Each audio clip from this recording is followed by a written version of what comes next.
muy gentiles amigos, don Jaime Torres Bodet, un prominente intelectual mexicano, escribió una biografía por demás interesante acerca del escritor ruso Fyodor Mikhailovich Dostoyevsky. En él establece que, lejos de lo que todo mundo puede decir respecto de sí mismo acerca de su fecha de nacimiento, Dostoyevsky tuvo la ocasión de nacer en dos ocasiones. Primero, cuando vino física y biológicamente al mundo, y segundo, cuando su vida fue dramáticamente perdonada, estando frente al pelotón de fusilamiento cuando tenía 28 años. Creo que Alicia Pérez Salazar también podría aplicársele exactamente este apotegma. Alicia Pérez Salazar nació en dos ocasiones.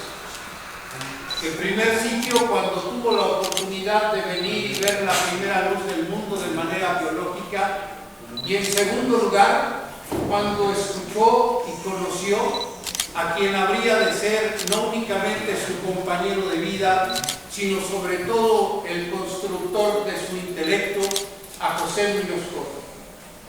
Y entonces nosotros encontramos a una pequeña Alicia Pérez Salazar luchando en primer sitio por dejar atrás la sencillez de su pensamiento venido desde Torres Mochas en Guanajuato para encumbrarlo diariamente en las más altas cumbres de las bibliotecas y de los libros que le recomendaba y le sugería y le señalaba José Muñoz Cotta, y al mismo tiempo participando activamente en la defensa de los movimientos democráticos que se gestaron hacia principios de la década de 1950 en un México que se convulsionaba terriblemente y que estaba justamente en la disyuntiva de continuar con el proceso transformador de la revolución o darle la espalda. Alicia Pérez Salazar supo lo que era el hambre, no únicamente en su pueblo natal, sino también acompañando a José Muñoz Cotta en ese movimiento de la gran derrota que sufrieron como producto de este movimiento referido en 1952, y supo llevar con él, con absoluta dignidad de persona, lo que significaba verdaderamente el ir hacia adelante para sobreponerse a los tiempos adversos. Y al mismo tiempo continuó creciendo, investigando, escribiendo, generando que esa pequeña mente que tenía se convirtiera en una grande, en una egregia, en alguien que verdaderamente pudo llegar a comprender el mundo desde otras dimensiones. Y entonces, amigas, queridos amigos, esa pequeña mujer a la que nosotros con todo cariño llamamos la maestra Alicia y cuyo aniversario luctuoso recordamos el pasado 14 de julio, se convirtió también en un faro luminoso, en una tea encendida que ilumina y que no humea, según la propia definición magnífica que escribiera en alguna ocasión don José Muñoz Cotta. Y Alicia Pérez Salazar tuvo la valentía, los arrestos y los conocimientos metodológicos profundos para adentrarse en la historia y darnos a conocer la vida de muchos personajes de la época de la Revolución, particularmente de los precursores intelectuales cuya historia se ha perdido en la inmensidad de los años. Pero también se convirtió en la amorosa madre que a muchos de nosotros nos albergó, para darnos una instrucción mucho más acabada respecto de lo que significa la palabra, para hacernos leer en sus ensayos hasta dónde había llegado la magnificencia de su verbo, hacia dónde pudo hacerse de un propio nombre, más allá de haber sido la esposa y compañera de don José Muñoz Cotta, porque hoy, amigas y amigos, Alicia Pérez Salazar brilla con absoluta singularidad en el firmamento intelectual de México. Por eso hoy, al recordar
alumbraste la macea de tu corazón.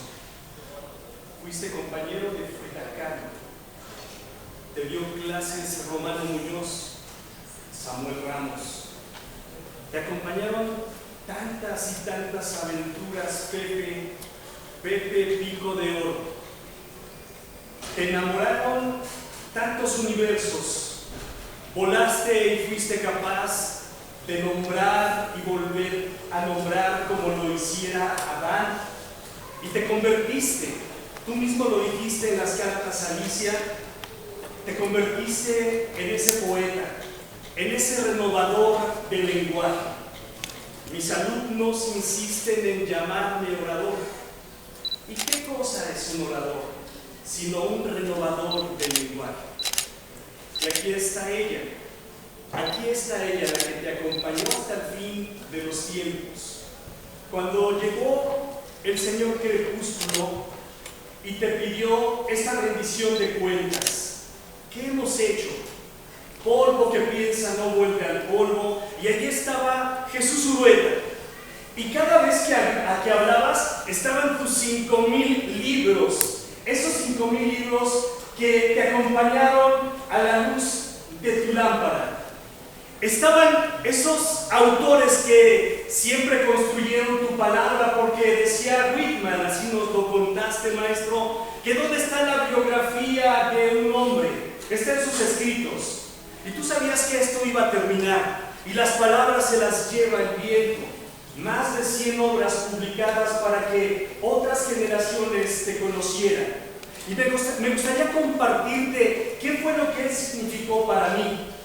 Dijo Freud que hay papás que no logran ser papás, sobre todo en este país donde hay mucha madre y poco padre. Y entonces yo encontré en ti, mi querido maestro, a un padre que me tomó de la mano y modeló mi forma de ser, mi palabra, el hombre su palabra, como los viejos, como los ancianos, daban su palabra, no bastaban contratos, era tu palabra y en tu palabra iba tu valía. Y estamos aquí hablando de ti, 100 años después de muerto, por los gusanos comido, encontrarás en mis restos huellas de haberte querido. ¿Y qué otra cosa es un discurso sino un acto de amor? ¿Qué otra cosa es un discurso sino colocar y poner nuestra alma? Las metáforas aladas, el verbo que siempre está prendando de nosotros la posibilidad de la imaginación. Es probable que los maestros mueran, su cuerpo, su piel. ¿Y qué otra cosa es nuestra piel? ¿Qué otra cosa es nuestro cuerpo? El cuerpo, dice la Biblia, es el templo del Espíritu. Y aquí está. Al principio era el verbo y el verbo es acción. Un maestro es como un árbol. Es el símbolo del árbol. Unas raíces profundas, unas ramas extraordinarias y un fruto. Así lo fue la raíz socrática, el árbol aristotélico, el árbol platónico y los frutos aristotélicos. Hoy nos toca regalarles a ustedes este legado, que no muera, porque México es algo más que un país de rodillas. México es una posibilidad cuando tu papá ves a tu hijo y está pronunciando su discurso. Somos palabras y en ellas transformamos nuestra trascendencia.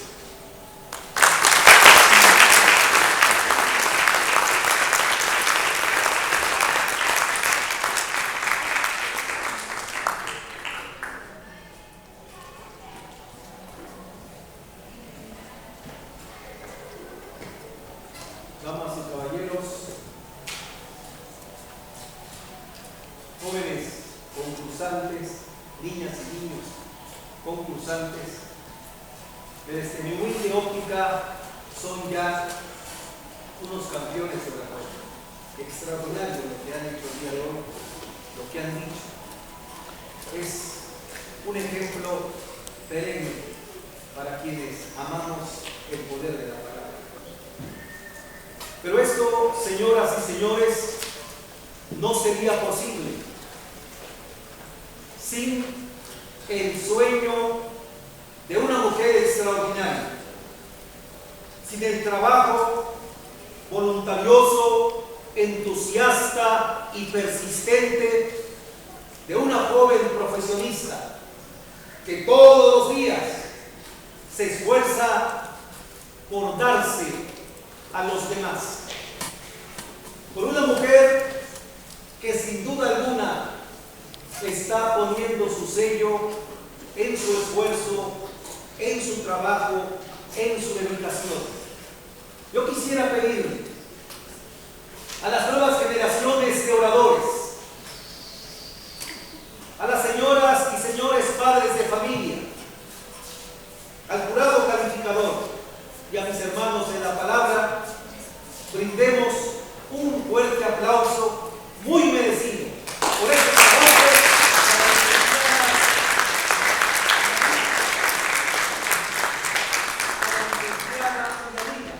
Maya Dávila.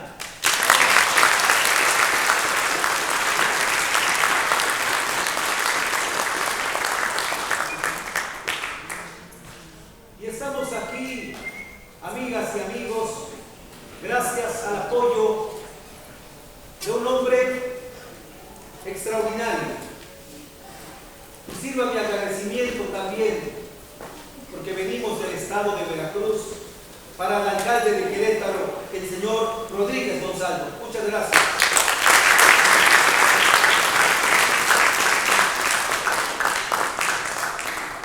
Después de estos agradecimientos que para mí son importantes, gracias al equipo de trabajo de nuestra amiga Mayes, estamos aquí.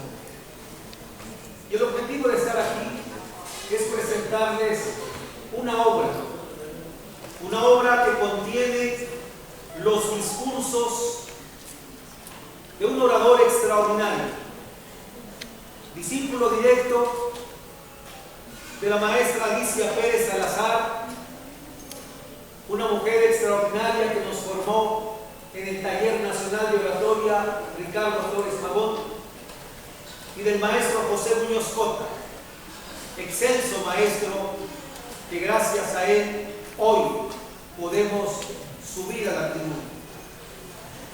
Este es el motivo, presentarles los discursos de Augusto Ponce Coronado, porque yo creo que hay libros que podemos hojearlos, hay libros que honran, hay libros que se compran por curiosidad, pero hay libros que se adquieren por convicción. Ciertamente hay libros que se leen solo una vez, pero hay otros que van a formar nuestra vida y también la de nuestra familia. Una de esas obras es esta obra que contiene los discursos de Augusto Ponce Coronado. Augusto Ponce Coronado, pentatleta increíble, campeón nacional de oratoria, campeón iberoamericano de oratoria, campeón latinoamericano de oratoria y reconocido por todos como uno de los grandes tribunos que ha tenido nuestro país. Hace apenas 60 días que se adelantó en ese camino del nunca volver, pero nosotros lo vamos a mantener vivo, escuchando, leyendo y entendiendo sus discursos sociales, políticos, religiosos, empresariales, académicos. Augusto Ponce Coronado no era un orador que subía a la tribuna para arrancar aplausos del público. Era un orador que clavaba su conciencia, realmente lo hacía a todos los oyentes. Tuve la fortuna de escucharlo muchas veces en el estado de Veracruz, de donde vengo, en la capital de la República y cerca de grandes políticos de este país. Lo escuché hablando de la misma manera, con verticalidad moral, con una capacidad intelectual extraordinaria, pero también del dolor del pueblo. Augusto Ponce Coronado realmente era uno de los oradores muñozcotistas mejor terminados en esto de la práctica, la enseñanza y la entrega. Augusto Ponce Coronado nos ha dejado físicamente, pero vivirá eternamente en nuestra memoria cuando podamos leer sus discursos. Y se los recomiendo a las nuevas generaciones que escuchen el verbo lapidario de un orador que subía a la tribuna y con 20 títulos era capaz de sensibilizar al campesino, al ejidatario, a la mujer, al joven, inclusive al niño. Este orador extraordinario lo vamos a conocer leyendo sus discursos. Aquí podemos encontrar al orador en la política levantando loas ciertamente a su partido para amalgamar en lo político, pero también explicando el ABC de lo que es la oratoria política. Lo vamos a ver en el templo, en la academia, levantando loas a los grandes oradores de la historia universal: Cicerón, Demóstenes, Licias, Eratóstenes. Pero también, recordando las clases del maestro José Muñozcota, también citaba a Marx, Engels, Lenin, Trotsky, Bakunin, Malatesta, Kropotkin. En esta página van a encontrar también los discursos de Ponce cuando señalaba a Jesús, a Buda, a Zaratustra, a Mahoma, a Krishna, de tal manera que un orador completo, un orador grande, un orador de esta talla es digno de presentarlo para que el pueblo de México conozca su arte, su retórica, su sensibilidad. Ese es el motivo de nuestra visita. Por eso, compañeras y compañeros, señoras y señores, jóvenes oradores, niñas y niños campeones, no quiero retirarme de esta tribuna sin recordar aquella frase lapidaria del excelso maestro José Muñozcota que nos compartiera en el Taller Nacional Flores Magón. Waldo lo conoce bien, creo que todos los muñozcotistas lo conocemos bien. Nunca subas a la tribuna sin un motivo justo que defender y nunca desciendas de ella sin el sentido exacto de la dignidad